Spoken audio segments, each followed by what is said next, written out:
গণতন্ত্রের জন্য শুরু নতুন লড়াই, মানুষের অধিকার ফিরিয়ে আনাই, নিরপেক্ষ সরকার ফেরাবে আলোর দিন, ভোটের অধিকারে মিটবে গণতন্ত্রের ঋণ।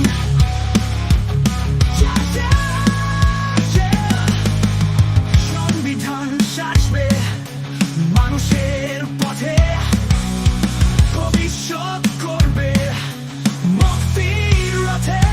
৩১ দফা, ৩১ আশা, বিএনপি আমার নতুন পথের ভাষা।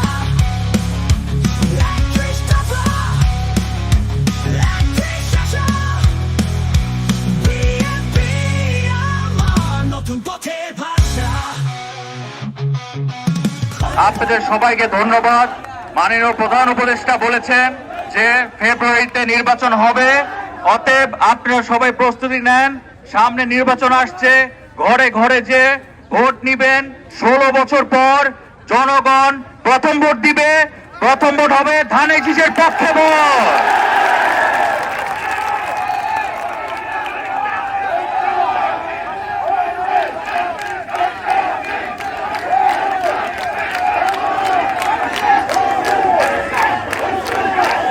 নেতৃবৃন্দ,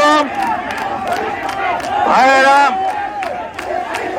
শ্রদ্ধ নেতৃবৃন্দ, ভাইয়েরা, মা বোনেরা, এখন সামনে নির্বাচন।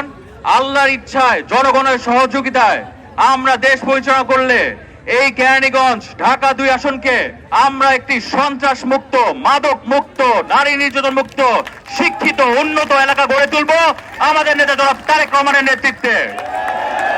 এই কেরানীগঞ্জ অন্ধকার ছিল, এই কেরানীগঞ্জকে আলোকিত করেছে বিএনপি, খালেদা জিয়া, আমানুল্লাহ আমান, ধানের শীষ মার্কা, তাই না ভাইরা?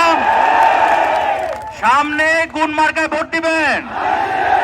সবাই 2 হাত তুলে, 2 হাত তুলে দেখার। কোন নেতা আছে? কোন নেতা আছে? ও কোন সে নেতা? তারেক তারেক রহমান। নেত্রী আছে? ও কোন সে নেত্রী? খালেদা জিয়া, খালেদা জিয়া, জিয়া সৈনিক। নেতৃবৃন্দ, কিছুদিন পর খুবই তাড়াতাড়ি আমাদের নেতা বিএনপির ভারপ্রাপ্ত চেয়ারম্যান জনাব তারেক রহমান দেশে আসবে। তখন কেরানীগঞ্জ ঢাকা 2 আসন থেকে লক্ষাধিক মানুষ আমরা সবাই তাকে রিসিভ করবো ইনশাআল্লাহ। আপনারা সবাই ভালো থাকবেন, সবার জন্য দোয়া রইল। প্রত্যেকের পরিবারে আমার সালাম জানাবেন এবং আমাদের নেতা জনাব তারেক রহমানের দোয়া করবেন। আপনারা সবাই ভালো থাকেন, সুস্থ থাকেন। আল্লাহ হাফেজ। বাংলাদেশ জিন্দাবাদ, দেশে বেগম খালেদা জিন্দাবাদ, শহীদ জমির জীবন দেশ তারেক রহমান জিন্দাবাদ। আসসালামু আলাইকুম।